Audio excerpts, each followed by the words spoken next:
everybody. Welcome back to the Honey Absinthe After Hours Podcast. We are your hosts. I am Vincent. I'm Janet. And this podcast is about art, business, and whatever we feel like. Whatever we feel like. And today we are going to talk about whether or not you should go to art college. Yay! Yay! Now, before we talk about this, I want to preface this with a few things. This is definitely directed towards the young artist who is in high school right now and they want to, learn more. They want to get their art education going after high school. Of course, this video is for you. But this is also for parents. Yeah, we want to give you a little insight on what your ROI is going to be. Wait, what's that? ROI. ROI, what's that? Return on investment. Okay.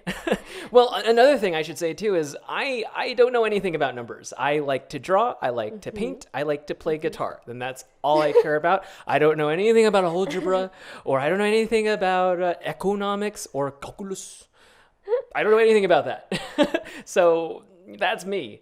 But then there's you. Who's a nerd. I took AP Calculus for fun in high school, essentially. Wait. Yeah. Wait. For fun? Yeah, I didn't need to. I knew I was going to do art, but so you would do equations, and that was fun for you? Yeah, I really like proofs. That was my thing. I don't believe you. And ever since then, I've always been really interested in finance and business. Yes, you love finance. Yeah. If we're not talking about movies or art or whatever, you're talking my head off about finance. Yeah, I like to listen to Dave Ramsey and Graham Stephan and Gary Vee. You're also reading this book that you won't stop talking about. What book is that? Currently I'm reading the 4-Hour Workweek by Tim Ferriss, Wow. which is a great read. It's a great read. Yeah. Well, now that we talked about it, one more thing. This is going to be in a series of podcasts. Right. This episode is for the young high school person who wants to get into art school. Mm-hmm. This is part 1. And then the next podcast we're going to do is for the person who's already in art school. Yeah, and how to take advantage of it. Plans of attack, things like that. And then the third one will be post-college. Yeah. Once you graduate, how to use your education to the fullest degree. We're going to try our best to give you a survival guide on how to transition between college and breaking into whatever, especially animation industry. And I think we have a really good handle on that because we did that 5 years ago. And I can give advice on all the other things I've done too, because I had a different path. All right. Yeah. Without further ado, should you, Janet, go to art school? No. No. Absolutely not. Okay. Explain your reasoning. My reasons are mainly financial. Okay. And that may seem really cold and logical, especially as someone who wants to chase after their dreams. But this has everything to do with your freedom and your chasing after your dreams. And I will elaborate a little bit on the numbers and what they mean a little bit later. But what about you? So 10 years ago, when we went to school, when you looked for art classes online, all you could get were little tutorials by concept artists, especially Feng Zhu, Scott Robertson, these little tiny tidbits of information that are really helpful, but they're not full-on courses. They don't get into the minutia of color theory, design, and all that kind of stuff. You don't get a full curriculum. Mm-hmm. I don't think you should go to art school at all because online there are a bevy of fantastic online courses that are comparable, if not better, because they're taught by the same people who teach at these big art schools. Yeah, they're really well known for a good reason. Everyone is taught by them. So for people outside of the country. Yeah, for people outside of the country especially. Mm-hmm. Yeah. It's a great affordable option to get a really, really excellent education. So yes, I really don't think you need to anymore. It's also a very, very huge decision. Yeah, it is. How did you make the decision? Okay. I'm a little embarrassed of the story, but way back in ancient times. Yeah. After I graduated art center. Ancient times. Whoops. After I graduated high school, yeah. sorry, stepping a little bit ahead there. But after I graduated high school, I was pretty much set to go to community college. I was set to go to SMC, and I was a little unconfident with my art skills because I did take tons of art classes when I was in high school. I even took Saturday High at Art Center, which is the place I eventually went to. But I remember one of the classes in the high school Art Center program, one of the teachers had us walk around or kind of, be privy to one of the classes that was going on. And I saw the student work. And as a high school student, I was so intimidated. Do you remember what it was? It was character design. No. The reason why I thought it was so intimidating was because it was more Viz Devi background design stuff. Okay. With some more advanced stuff, not foundational stuff. Yeah, and when you're in high school, especially, you kind of are seduced by character design. But when you look at something like a full-on background with trees and perspective and all this stuff, crazy cities, and cars and all that stuff, when you're looking at that stuff as a young high school student, it's really, really, really intimidating. And I was really intimidated. So my weird mishmash of a plan was to go to SMC and take art classes and try to figure out things from there. But when I went to a friend's graduation, we chatted, and she said that she was going to Art Center, and I was like, "Congratulations, it's really awesome." And she asked me, "Where are you going?" I'm like, "Oh, I'm just gonna figure things out. I'm gonna go to SMC and all of that." And she said, "Vince, you're really good. You need to try. You need to try. You need to try to apply at least. Did you even apply?" And I said, "No." And she was like, "You need to try at least." So I gathered my portfolio materials from my high school scholarship program and Saturday High at Art Center, and I kind of just gave it a whirl. And of course there was talk about financial stuff, but I really didn't care. All I really wanted went over your head. Over my head. Yeah. Numbers were jumbling in my mind. I'm awful with numbers, so it was all just a mishmash of stuff. And when people would kind of give a sense of discouraging me to do this because of how expensive it was, I would get really defensive, and I would say, I'll show you, I can do this, and it doesn't matter what happens. 4 years from now, 8 years from now, I'll prevail and I'll make a good art path for myself. And it was really romantic like that. Yeah. I still am a little bit. And I think we all are. We're artists. Of course. We dream big, and we don't really care about the ramifications of whatever, especially at that age. Right. 17, 18. Yeah, so TLDR, I kind of winged it. I kind of winged art school and the whole process, and even the finance part, which is... That's the part I regret the most. I wish I knew what I was doing. Yeah. But you were also 17 and 8, or 18. I was 18. You were 18, yeah. I just turned 18. And no one ever gave you like a talk about money. Right. So. My first day at Art Center, I was it was 3 months after my birthday, so I just barely turned 18. So I arrived and I tried to figure things out. Big learning experience. But anyway, that's enough about me. How about you? How did you kind of figure things out when you wanted to transition between high school and art school? Yeah. So I am a very anxious and I'm a preparer. You're a preparer, huh? I am a preparer. You're a pepper? I prepare. Okay. I made a 10-year plan in high school. Yeah. Who makes a 10-year plan?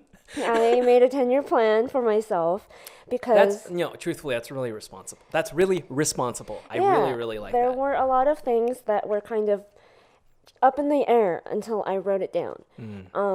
There were a lot of things I wanted, a lot of dreams I wanted to accomplish and stuff like that.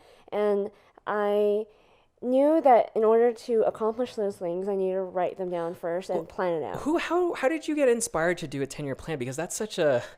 I hope a teacher asked you to do it or something like that. That sounds like it's it was a requirement to graduate for me. Oh, that is so cool. Yeah, I wish all high schools made their seniors do that. My high school was kind of intense.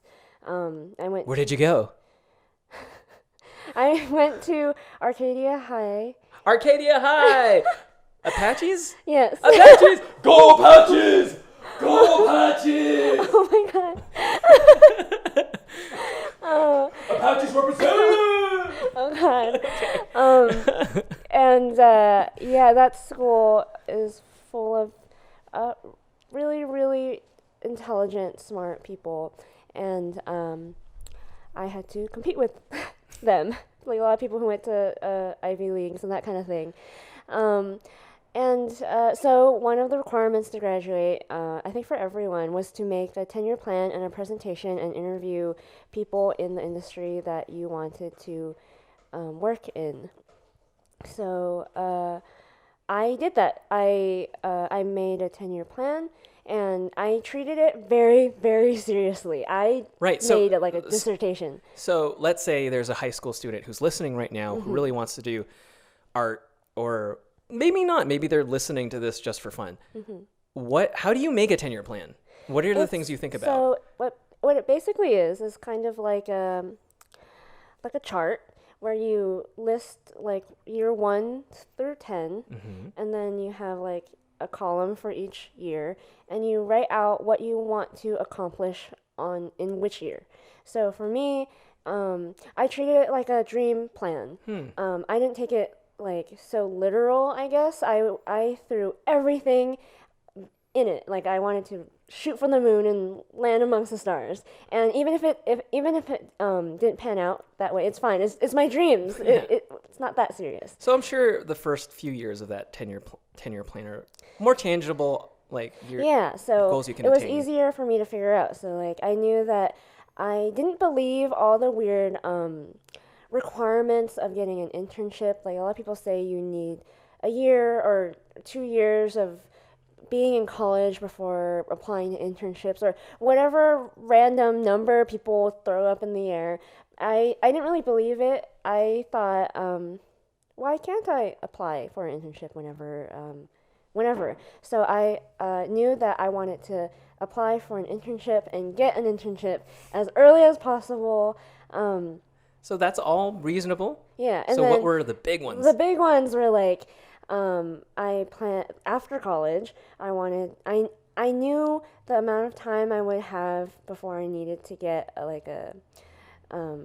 to get a serious career type job, because I researched and I knew how much money it would cost, and all the deferments and grace periods and stuff like that. Quickly, can you explain what kind of how to research these types of things? Do you just look up the potential colleges you could go to? Yeah, you look up all the colleges, and you just write and jot down all the most important things, like one college's tuition versus another college's tuition. What does it take to apply, and where it's going to be, and like you do like a pros and cons of everything. So I did that along with everything. That's so impressive for a high school student to get that deep in this stuff. Like I told you, I was a very anxious child. I'm sure. So what were the big goals in your tenure plan? The big goals were, I think I suffered from a lot of imposter syndrome when I was that age. But we still do. Yeah, but like I made up for it by pushing myself really, really hard. So I guess partly out of ego and also partly out of wanting to push myself hard enough to achieve this one day, to like work at like these big studios, and then after that to take what I learned at these studios to apply it to my own company. I actually wanted to do game art at the time. Okay. I wanted to make my own company, to either I thought at the time I wanted to make like a game studio company. I wanted to make like my own video games or whatever. But I also knew that it didn't have to be that. It could have been any kind of company or business. I remember writing like, I just simply want to own my own, have a company. it didn't matter what I wanted, that kind of control and freedom and that kind of thing. But I'm not sure if I believed that I could do it. It was just like, if I'm going to make a 10-year plan, this is going to be my 10-year plan, Right, and I'm going to work towards that. And how rigid were you with, following? I mean, I was rigid about it in that, like, it was a constant reminder for me. Like, each year I'd be like, okay, I'm either behind my 10-year plan or I've achieved the things that I wanted to. It was just like a good, like, way to check in with myself and see if, am I doing enough? I see. Am I reaching the goals that I want to make me feel fulfilled and motivated and all these things? So this young artist in senior year of high school, they shouldn't have too much pressure to rigidly follow what they want. If you start off sort of writing, I want to be a comics person, and you sort of pivot to animation or, let's say, I don't know, toy design or something, that's perfectly okay. Yeah. It's all about the trajectory, really. When I used to look at my 10-year plan, it didn't bother me at all if I didn't accomplish certain things, or if I accomplished them, but completely not in the way I thought. Like, I thought I'd be interning at a big company. I ended up interning at a smaller company, but I loved it. And not at a company I thought I even knew about, like, industry that I even knew about, but it was, like, you just gotta, like, be okay with these surprises, these life surprises. Right. I think detours and stuff. When you're 18, so much can happen between now to the point that time to the point you're 21 to the point when you're 25. You change, you evolve, you experience things, you take in new ideas, new philosophies. So it's perfectly okay if you sort of change directions in certain places. The whole idea of what I gather from you doing this 10-year plan, it's all about trajectory and having, whenever you feel lost, you can return back to it. I can and go back and check, right. like, what was it that I wanted when I was, I have a late birthday, so I was really young when I went to college. So what did I want when I was 16, 17, and just like a reminder, a constant reminder every once in a while. And it was really helpful for me when I would feel lost, and I would recommend everyone do it. Especially if you're a high school student, especially. Yeah, especially. Even earlier, it might be better. So I think now we are going to get into numbers, and I am going to gracefully bow down and let you take over because I don't know any of this stuff. Okay. Until you taught it to me. Without further ado, here's Janet talking about numbers. Okay, so let's start with college tuition. I am going to tell you the tuition debt amount that you will be potentially graduating with from 4 different colleges across the U.S. Okay. CalArts, Art Center, Pratt, and RISD. Nice. So just all across the U.S., wherever you live. And these are the graduating debt amounts. And the reason why I want to do that instead of per semester is I actually I did the homework for you. Yeah, again, why I wanted to preface this is also for parents is because we want to give you guys a roadmap as well. Yeah, but you can't simply just take the semester or the yearly tuition amount and multiply it by 4 to get your number because of inflation. The yearly tuition is going to increase by anywhere between 4 to 5%. Is that a lot? Yes, because these, like, when we're talking about $50,000 like per semester or year, 5% of that is a lot of money to be added on unexpectedly. Because one mistake I did when I was young and I was calculating all of this is I actually didn't calculate in the inflation. So I realized, like, halfway into college that, like, my parents were complaining about money, and I was really, really worried for them. And rightfully so. And my ability to help them. So I freelanced very early on, and because of that, stress. But I didn't account for a few extra thousands here and a few extra thousands there, and they really add up at the end of the day. So it might sound small, these percentages, but they stack. Yeah.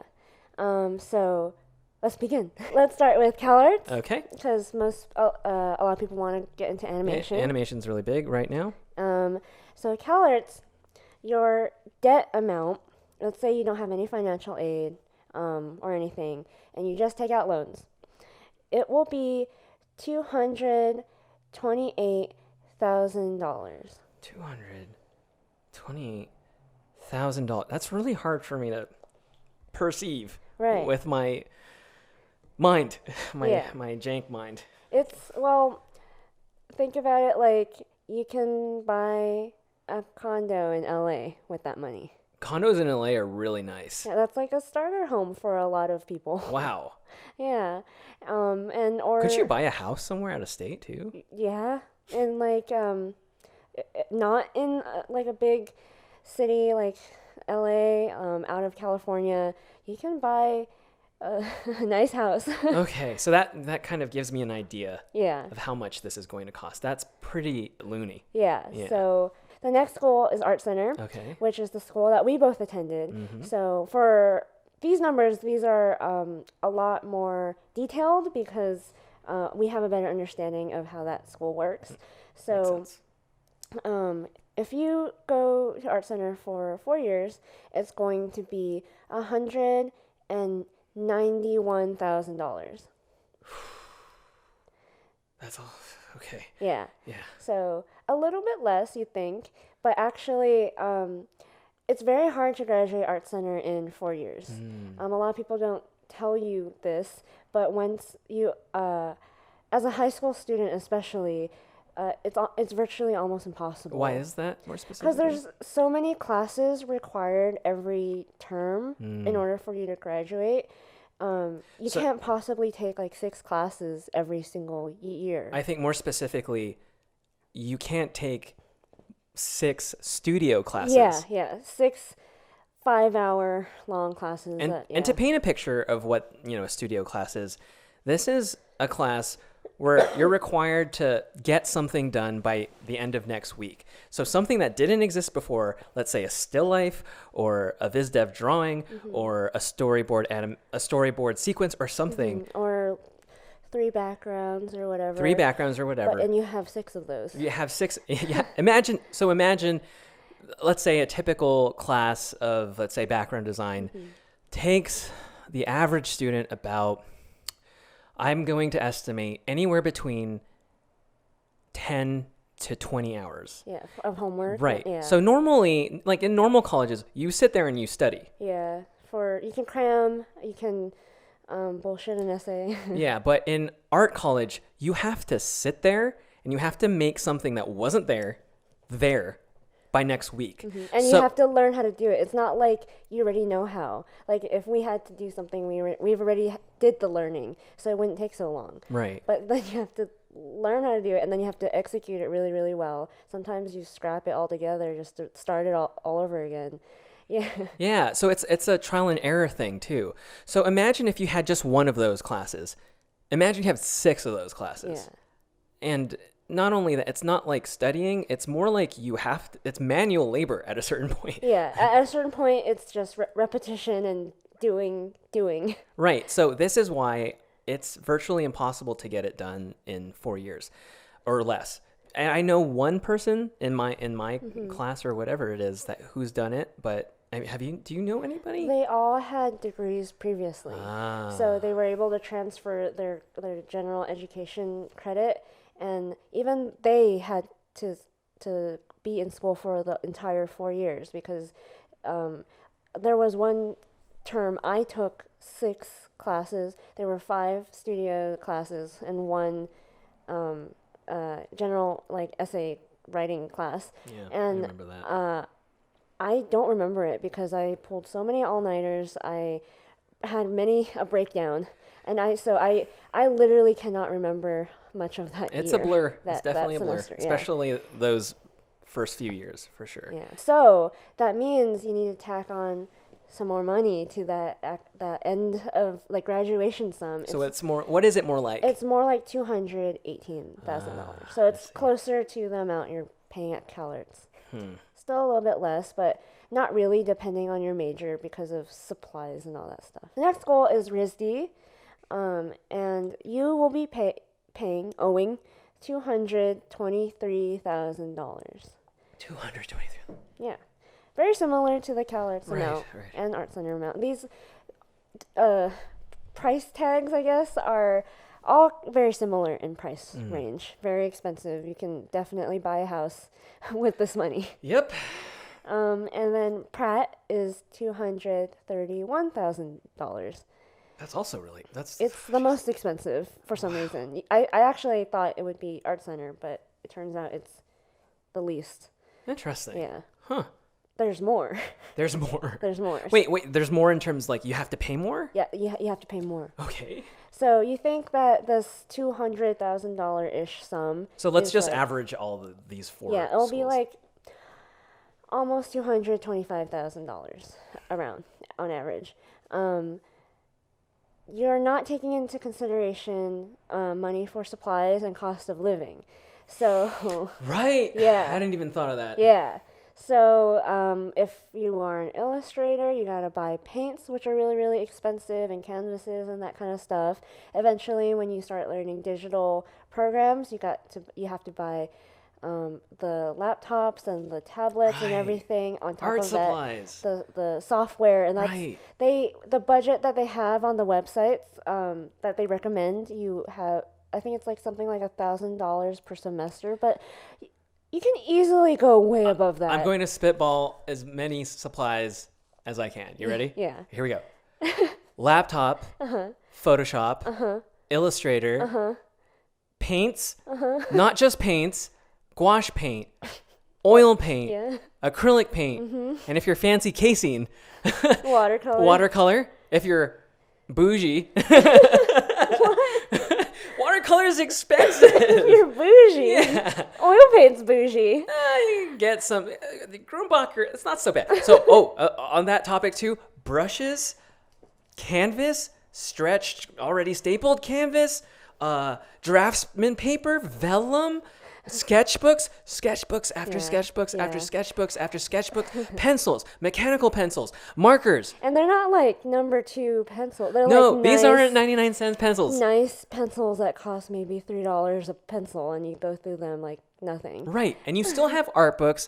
You still have weird books that, for whatever reason, some of your professors might make you, Oh yeah, I bought so many random stuff because your teacher just told you to, remember? You have to buy this very specific set of Copic markers, or this really specific set of rulers or printmaking supplies, and you use them once, and then for literally one homework assignment. I remember this design class. The teacher told me that I need to buy this ceramic thing to mix gouache. And he persuaded the class that you're not able to mix this gouache properly without this specific ceramic bowl. Mm-hmm. So I bought the bowl, and then immediately after that class, I never used it again.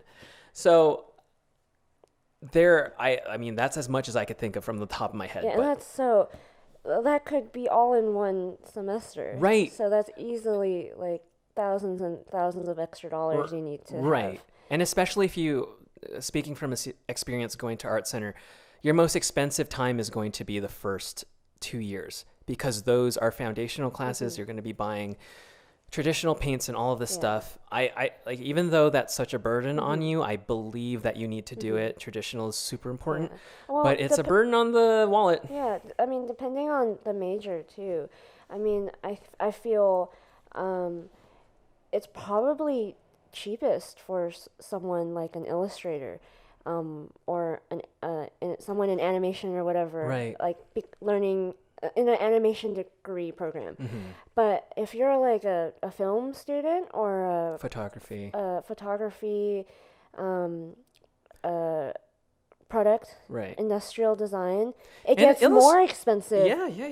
As you go towards graduation because it's almost like pay to play, Right. pay to win. Pay to win. Yeah. There are definitely a lot of pay to win classes at school. You're going to have to figure out how to pay for that because like on top of just the supplies, you have your living expenses. With like a lot of these schools, you're either moving there to attend or it's really beneficial for you to pay for room and board. And you either have to find work, like part-time work, to pay for it or yourself or your parents help out or like that's an extra, what, $20,000-$30,000 a year, each year that you're in school that is going to be hard to afford. Dang. Yeah. Okay. What else is there? Yeah. So now I want to get into the loans. Now that you have the loans, there are different kinds of loans and explaining what they mean. Right. I want to help clear this up because this might be clearer to the parent. Yeah. But this is absolutely unclear to the young artist. Yeah. And I highly recommend parents sit down and really slowly explain these things. Have this conversation like it's the birds and the bees. Yeah. It's actually just as important, in my opinion. Yeah. It was really formative into why I like to research finance and economics and business and everything. But so loans, you have your government loans, which you can only get so much government loans. And then you have your Parent Plus loans, which are... Explain that. What's that? So Parent Plus loans are specifically student loans, but your parents take them out for you. And the technicality is the parents are the ones who owe the money, not the student. So a lot of parents, take the L for their child, and they take on a lot of debt. And some people expect their child to pay for it. Like there's an unspoken thing. Some people explain that even though I'm taking this loan, you are responsible for it. And sometimes they just don't altogether. They don't tell the child anything. I see. Just focus on school and I'm take providing care of it. for you. Yeah. But for the Parent Plus loans, it seems as though that's totally the parent's responsibility. It's not like they can push that. Yeah, legally. Yeah. And then there's private loans. So like you as a 18-year-old, 17-year-old can take out loans in your name where you are responsible for at the end of the day, not anyone else. And they're typically the most expensive. And they're expensive in that like they all have different interest rates. It's kind of like yeah. So like if let's say you asked me for Continue, sorry. So let's say you asked me for like $5. I asked you for $5. Yeah. I give you $5 and I say when you give it back to me, you need to pay me back like $6 because I'm loaning you. Oh, that okay. Yeah. I see. So that's like interest. That $1 is interest. So that's what it is basically, and the interest rate is like it can be usually for like government loans are like 6%, and private loans can go really, really high. Whoa. And Parent Plus loans are about 8%. And so the average of most people take out a whole like combination of these. Like it's not just one loan. Most of the time people have a combination. So you just average out those interest rates, and let's just say it's like 8% in general. Interesting. And briefly, is there outside of loans like scholarships and stuff? Like, yeah, there are. There's definitely a way I think you can pay for college, and not end up in debt. Okay.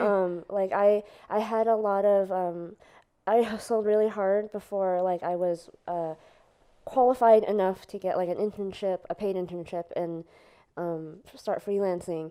So I realized it was more worth my time rather than working at like a retail store or something like that.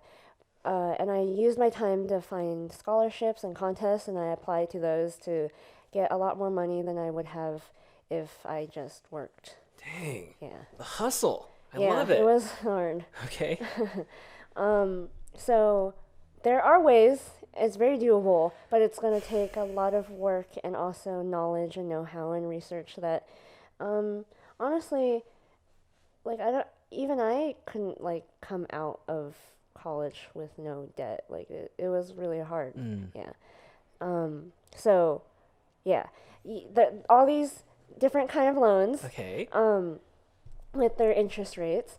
What it means is once you graduate, you have to pay them off. If you have this $225,000 debt on your shoulders, most likely your payment per month is going to be between $1,800 to $1,900. Okay, wait. It's my brain's doing that thing again. Okay. Don't worry. So $1,800 to $1,900. What can that get you in LA? That can get you a really nice apartment. Okay. So before, like, right when you graduate, not only do you have to take care of yourself and provide for yourself, find a job and an apartment or whatever, you also have to take care of like another person. Essentially, I see. That owns like a room. Little gremlin called loans that's just like, hey, give me money. Yeah, hey, I need another room in your apartment, and I'm going to stay there for 21 to 22 years. I'm going to eat all your food. Yeah. I'm going to chill on your couch, and I'm going to make a mess everywhere, and you're going to have to pay for it because you made this decision to have me at 4 years ago. 17 or 18, Right. So that's like the burden that you hold when you are given this choice at such a young age. So again, this is a huge choice. This is like the birds and the bees kind of choice. This is like, really think about, heavy. Like when you're 17 or 18, what giving up 21, 22 years of your life to these loans means. Like when you graduate college, most likely you'll be 21, 22, right. 20. Most likely a completely different person. Yeah, you most likely won't be able to pay off your loans until you're in your 40s. Wait. So this decision you're making when you're 18 will have ripples and consequences till the age of 40. Yeah. 45, late 40s, essentially. Almost to like midlife. Yeah, 50s. That's nuts. Yeah. Man. Even though you're like starting to realize, okay, this is a big responsibility, this is a lot of money, but like I can do it. I can work hard. I can work hard for 20 years or whatever. Just like what I said at the beginning of the podcast. Like, I can do be quiet. Whatever, yeah. Be quiet. I can do this. I got this. Yeah. Let's get into like how much people make, particularly in animation, let's say, because a lot of people are going to art school for animation. Yeah. So, the starting salaries, let's say you manage to find a job right after school and you have an entry-level position in animation. It's like either a revisionist or a prop designer or a color stylist, all entry-level jobs. They all range anywhere between $1,400 to $1,800 a week.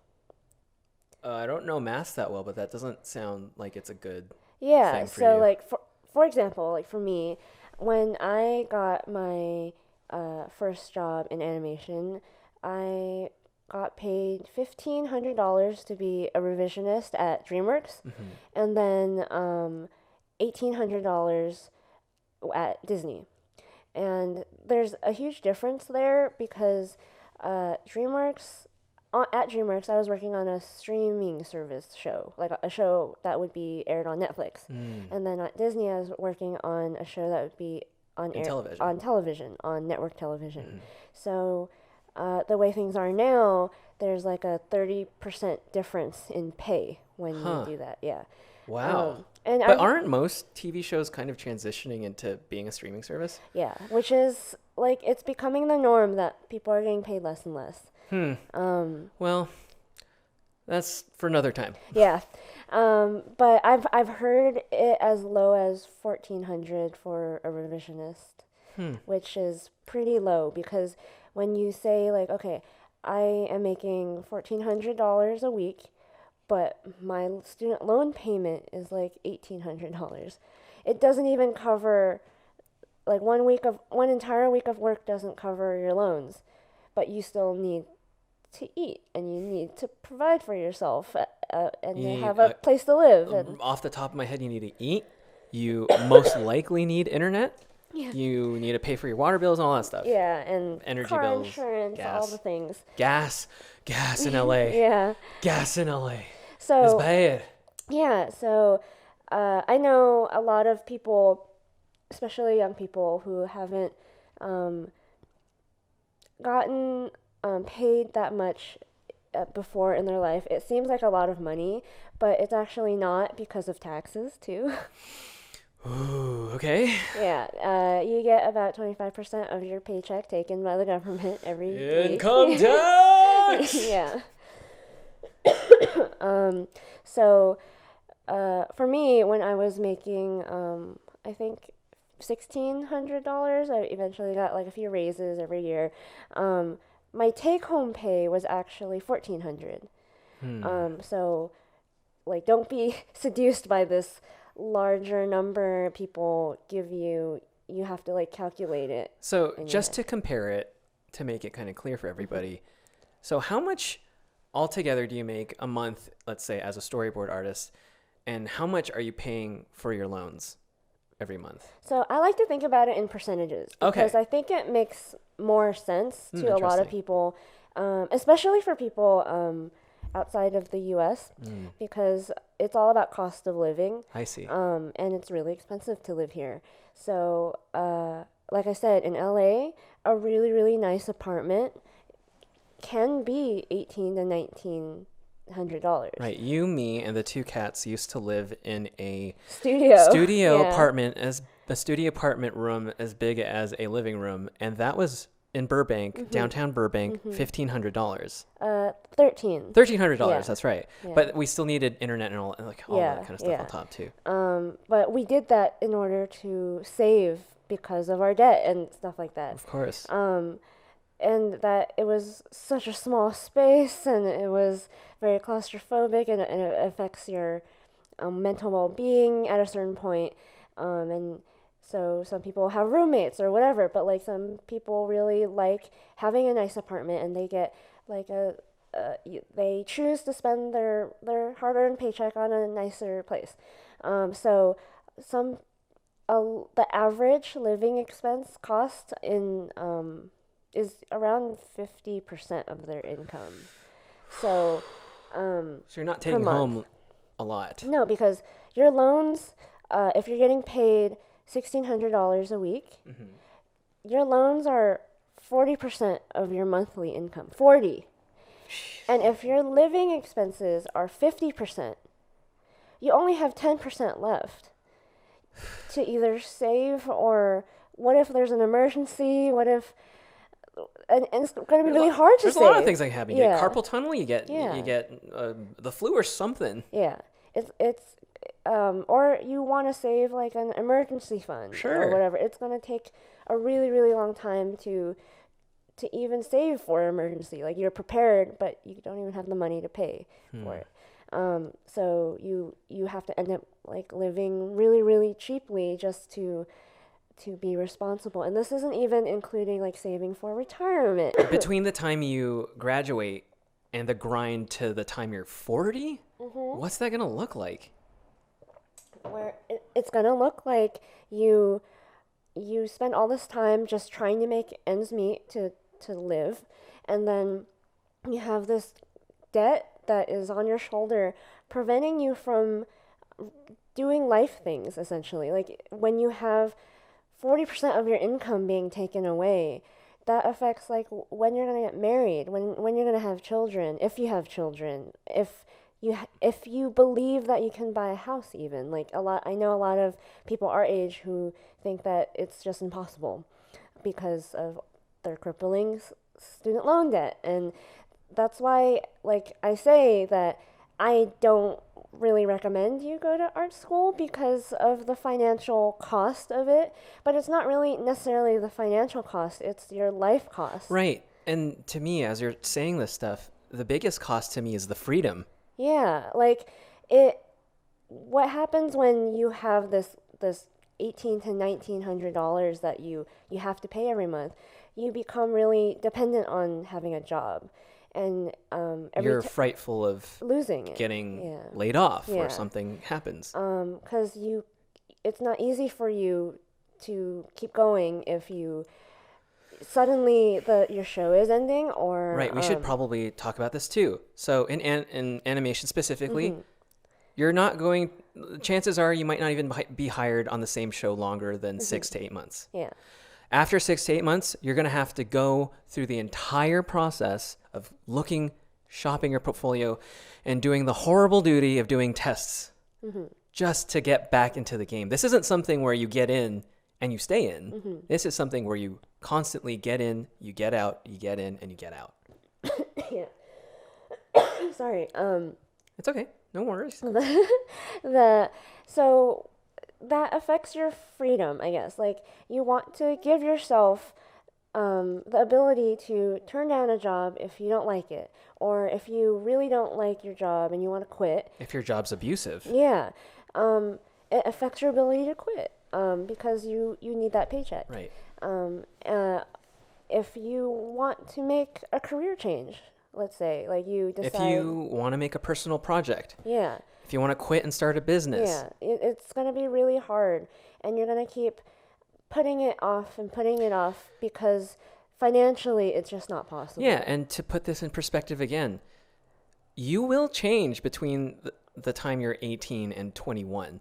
Imagine how much life changes you're going to go through from 21 to 40. Yeah. So it's a big...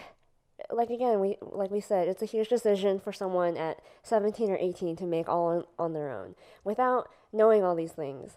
Well, then truly, I know we've been focusing on what appears to be the negative. Yeah. Because it's mostly negative, number one. But if there's any silver lining, what could it be? That, like, let's say you do, still, you choose to go to art school because you think it's worth it. That's fine. Like, education is always going to help you. No matter, it's always going to be with you. You're never going to lose it. It's always a valuable thing to invest in. But for me, maybe not at the cost of all the things I just explained. You're going to have to sacrifice a lot. Yeah. What about you? I think, looking back, it's definitely the people, and especially the teachers that have, that I've come into contact with. There's definitely this great aspect of being in a classroom with other artists that, brings out a little bit of your competitive side. And that's really good because it pushes you to be stronger. I think one of the biggest problems about kind of building your own path for an art education experience without going to art school is that you don't get the benefit of having people pushing you to be the best that you can be. It's you're wholly responsible for your own growth as an artist. Yeah, unless you find someone who's willing to mentor you and take you up under their wing. That's totally possible too. But it really is like the connections. They really help at the end of the day. And definitely, you're going to come across a whole spectrum of teachers in art school. And some of them are going to put you down, but then later in life you're going to realize why. Or some of them are going to tell you what you want to hear, and you're going to get really resentful because you wish that they pushed you more or told you a more honest opinion about your work. And then you're going to get, and this is my favorite part, you're going to get teachers that change your life. I've had at least in Art Center 2 or 3. My perspective teacher, my illustration teacher, and my Viz Dev teacher, I guess. So they really kind of helped me grow up, because you're 18, you're kind of still a kid. Yeah. And then these teachers whip you into shape. Go like, like Walter White, apply yourself. Yeah. Apply yourself, Jesse. Yeah. Mr. White. Apply yourself. You kind of need to hear that. Yeah, it was really helpful for me, I think, because I had some serious imposter syndrome at the beginning. I masked a lot of that with, I guess, fake strength and working really, really hard, like keeping my head down and working. And every time someone, like a teacher, would tell me like I'm on the right track, I probably all my shields would just break down, and I'd struggle to keep from crying because someone believes in me, and that is so valuable. Yeah, I think having somebody believe in you when you're doing this ridiculous journey, especially having a person-to-person talk with them, like it's going to be really difficult if you do the online class thing to sort of get a connection with whoever's teaching you. But I guess if you were to call it a silver lining, it is really nice to just sit and chat with your teacher and pick his or her brain about whatever you're worried about. Yeah, it's very different when you have like a face-to-face connection with your classmates or your teacher. Even the ones you hate, like they're valuable too. It's really interesting. And I'm sure we're going to talk about this in the next podcast where we go specifically into strategies for tackling art school. But there are going to be teachers that you're going to dislike a lot. And then you get a little bit older and you're like, damn, they were right about a lot of stuff. Or you just appreciate the struggle, their challenge, I guess. For sure. Like you still don't like them, but you appreciate that you had that experience because it made you better. And these times you're constantly growing as a person too. Yeah. So there's that. So there's a lot of benefits to it that you just simply can't get when you're taking online courses, but there's a way to replace it, I think. Sure. And let's talk about the alternatives now. Yeah. Because those silver linings are nice. Yeah. But, saving money is nicer. I'd say. Being able to buy a house or get married or have children might be more important than all of that, honestly. Yeah, or even just pursuing your own creative dreams in general. Maybe it's a comic, a little animation, or whatever it is. It doesn't even have to be life stuff. The whole idea about being an artist is sort of, this is your path and these are your abilities. What are you going to do about it? And you're kind of not unknowingly taking away your own freedom at a very, very young age. Don't do that. So let's talk about alternatives. One thing I'm really excited to talk about is the amount of kind of art-centric online programs there are online. And I still pay attention and pay for some of these programs too, because I'm constantly learning.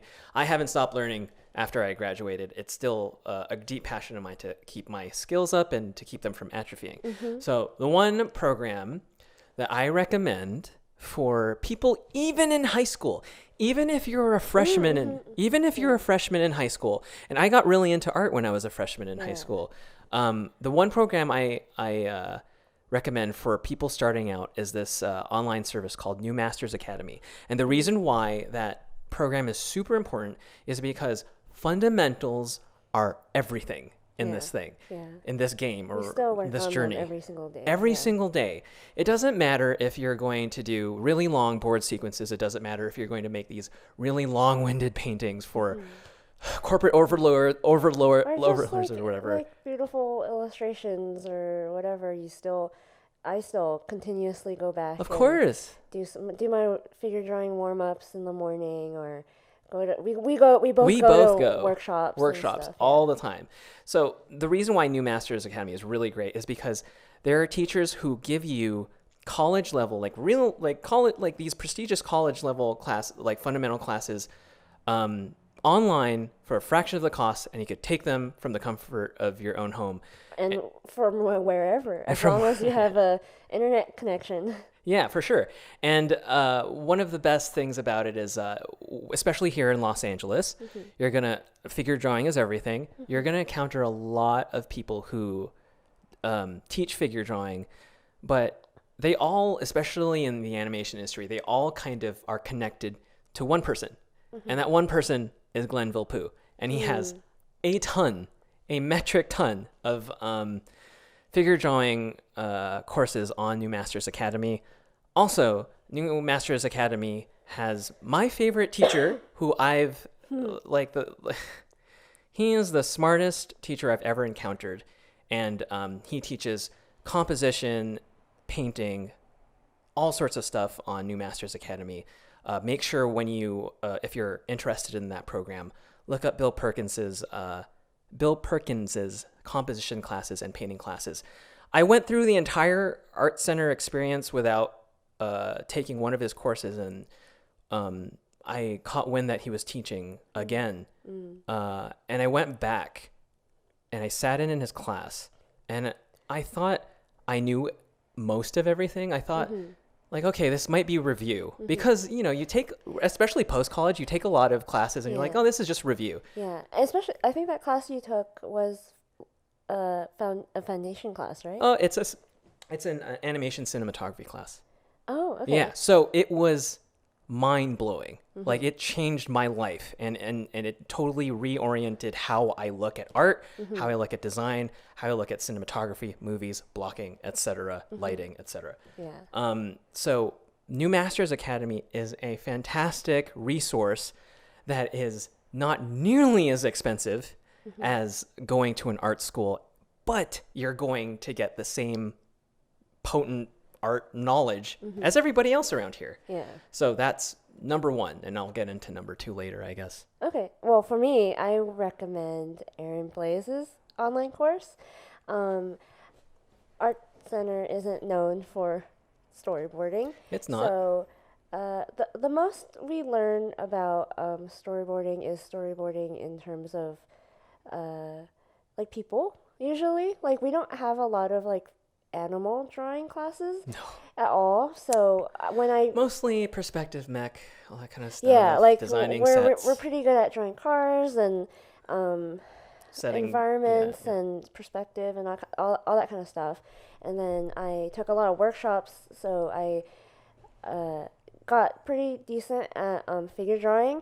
But I realized I really lacked good foundational animal drawing knowledge, and then not only that, but also locomotion, which is how animals move. Let me tell you a quick, well, you can tell the story, but let me kind of set this up for you. You, I think check out our previous podcast where we talk about Jan's experience in the animation industry. But in that, we talk about how you were in Hub and Hub at DreamWorks. And what Hub is basically you're kind of thrown as a storyboard revisionist into many different projects. You're going to be on a project for 3 to 6 months on this, and then you're going to do that, and all of that. And one of these projects required you to draw a horse. Yeah. And have you ever drawn a horse prior to this? Well, like, I've drawn zebras. Yeah, and you would go to the LA Zoo and you draw a horse. But this is, you had to board a horse. Yeah, I had to board horse walks and trots and gallops and that kind of thing. Sounds like a nightmare. And for those who don't know, quadrupeds, specifically horses, are very, very difficult. More probably the only I can't even think of an animal more difficult. Maybe a dog, because you just know what dogs are supposed to look like. Yeah, but people are gonna notice when it's wrong. Funny. But horses are so technical if you've never drawn them before, and then I had to draw them doing so much.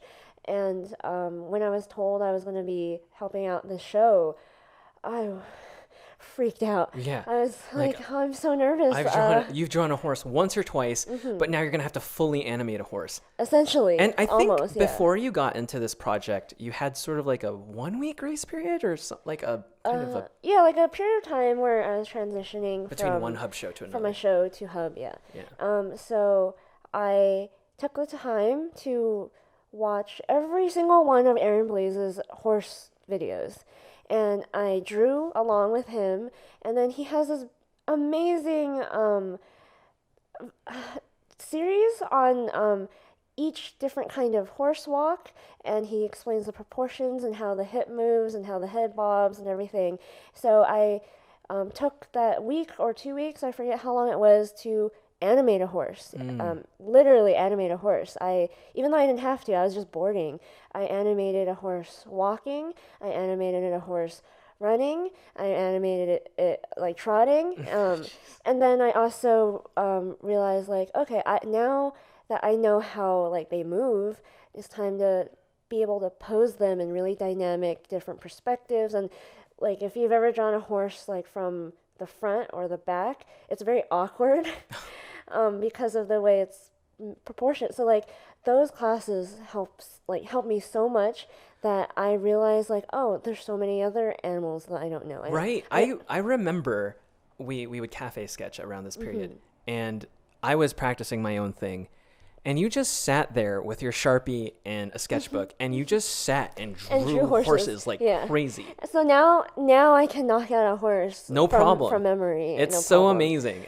I remember I think we were doing Inktober once, and then you needed to draw a horse, and then you kind of had like do I still remember how to do this? And then you did it. And then I was like, oh yeah. Like this. And I did it in like 30 seconds, like a really good gestural rough. And I was like, wow, I still got it. Who does Aaron Blaise's class or his kind of online tutorials benefit the most from? They benefit anyone who wants to add animals in anything. It's not just animals though, right? He also has like acting for storyboarding and animating, how to set up a scene and that kind of thing. Right. That for that it didn't help me as much because I already knew a lot of that stuff. Sure, but if you're if you're a student right now and you're super interested in animation, it's right there. Yeah, and it's not. Look them up. It's not expensive. I thought it was going to be so expensive when I saw it, but it's not. Right. And I went and I just literally I went from drawing the horse course, because I bought the whole pack. I went from horses. Once I mastered horses, I went to like big cats and how cats walk and move and that kind of thing. And then I went to, I think, bears and he illustrates them too. There's these really beautiful paintings, like realistic paintings, cartoony paintings. They're all like, even if you don't want to learn that, like how horses, like the locomotion of these animals, you don't need that because you're an illustrator, let's say. He teaches you how to paint them too. So that's crazy. I don't know how to draw a horse. Because you never took the Aaron Blaise class. I never took the Aaron Blaise class, and let's be honest, I don't really need to. That's one course I highly recommend. Right. What's your next and one? I think so once you take a lot of fundamentals on New Masters Academy, the best thing you could do immediately after is to go on Google and write Schoolism.com, which is run by Bobby Chui. And I think one of the best parts about Schoolism is, back when we went to Art Center, the appeal of going to art schools was fundamentally that you get to be taught by people who are in the industry. They know how to walk the walk and talk the talk, and they can impart that knowledge to you. And the best part about Schoolism.com is that it's just a list of industry professionals sharing their knowledge with, I think, I'm not exactly sure, but at least 8 to 12 lessons, which is a lot of information from industry professionals. So my advice to you, young high school student who brushed up on their fundamentals on New Masters Academy, go to Schoolism.com, and if you want to get really good at painting, you take Nathan Fowlkes' landscape painting class, because you need to learn how to mix paint. Mixing paint is really, really important, because to do it like traditionally. Traditionally first. It's the most. It'll help you get better faster than if you're just painting digitally. Definitely, and I think one of the things that I've been noticing a lot is that people go straight into digital. Yeah. But it's our philosophy that you got to do it traditionally first. Yeah. So you take his class, which is phenomenal. The guy is a genius. His shtick is that he mixes watercolor and gouache together to make these incredible, super saturated, unworldly paintings. So take that class, learn how to paint traditionally, and then immediately take the Tonko House digital painting class. Because from that previous class, the Nathan Fowkes class, you'll already have like a very good handle on painting traditionally. And if you don't get it, don't understand it the first time, you do it again. And if you don't understand it that time, take a break and do it again. But once you're ready to step into digital and you take that Tonko House digital painting class, you are going to beast that thing, because you will already have the fundamentals of painting traditionally. And now that Tonko House color class is strictly about how to translate those skills onto digital medium. And it's going to make you so dangerous. Yeah. You went from struggling with your confidence. Oh, we in can your painting. talk briefly about that if you want. Yeah. Because you were most confident as like a background designer. Right. And you were good at painting, in my opinion, but you were very not confident in it. Like, you didn't know. A lot of times you were searching. Sure. You searched a lot instead of knowing exactly step by step what's the next moves are to make the painting good. I am in my heart and soul, I will always be a draftsman first. Always and forever, ever, ever, ever. But I value being able to do everything. I want to be able to learn as much as I can. So I play guitar, and one of my favorite things, one of my favorite teachers on YouTube said something like, if you're learning a song and you review the whole song, and the parts you have the hardest time with, you should learn those, and you should nail those as best as you can. So I take that philosophy and apply that to art. So I know how to draft. I'm a good draftsman, but never in my life was I a good painter. And I really, really, really wanted to brush up on those skills, and I at least wanted to be a competent painter. But I think even throughout my time at Art Center, I kind of faked it, especially at the time. It's kind of tough to get a really good digital painting class. At the time, you only had like one or two. Yeah, I think you had to go out of your way to find the teachers that had the knowledge, and especially when you don't know what you don't know. Right. You don't know who to go to sometimes. So. Right. Yeah. So when I was trying to learn painting, it was something that I didn't have a handle on even after I graduated. So I tried my best to keep working on it. And I tried to work on it by myself, and it wasn't good. And like the main issue was that my values were awful. I would just I would even show you these paintings. Yeah. At a certain point, like I actually painted a lot. I was going to be like a painter, biz dev artist before. And believe it or not. Yeah, believe it or not. So you'd always come to me, and I'd just like tweak your values a little bit here and there and tweak your saturation. You'd be like, how did you do that? And I'd explain it. I'd explain it to you, but then it'd be like I'm speaking in a foreign language, and these classes really helped you. These classes really helped. So like before the classes, I would finish my painting, look at it, squint my eyes, and just see a blurry mess of nothing. Like there's nothing there. It's just gray. It's just gray. When I squint my eyes, like I see it. I see there's a tree, there's the leaves, there's the sky, and there's the floor, and the trunk is brown, the leaves are green, the sky is blue, and then I squint my eyes and there's nothing there because there's no value structure. So there was one, and for some reason I get into these weird moods where, especially summer is my weird painting season. I love to paint during summer for some weird reason. And I took that class, the Nathan Fowkes class, and I learned a lot. And there's something about having the freedom to use gouache and to use watercolor and to experiment by mixing them together. He talks a great deal about contrast, especially with shapes, especially with saturation, and especially with value. I had to take it 2 times, I think. I had to like review a lot of things. And even then, I was starting to get there. Mm-hmm. Yeah. And fairly recently, I think last year, I started picking up oil again. Mm-hmm. And it really started to click. Yeah. So if there's anything you should take away, if we'll talk about it a lot later, but when you graduate, you're not going to stop learning. Yeah. So best if you're a young artist in high school, take these courses. Yeah. They're there for you. Yeah, retake them. Them. They're always going to be there for you, and they're going to be super affordable compared to these prestigious art schools. And you'd be able to take them anytime too. Sure. We like them a lot because when I was working full time and you were working full time, it's not easy to go to class. Right. Go to someone's class. So when I needed to learn how to draw a horse on the fly, I had a video. Yeah.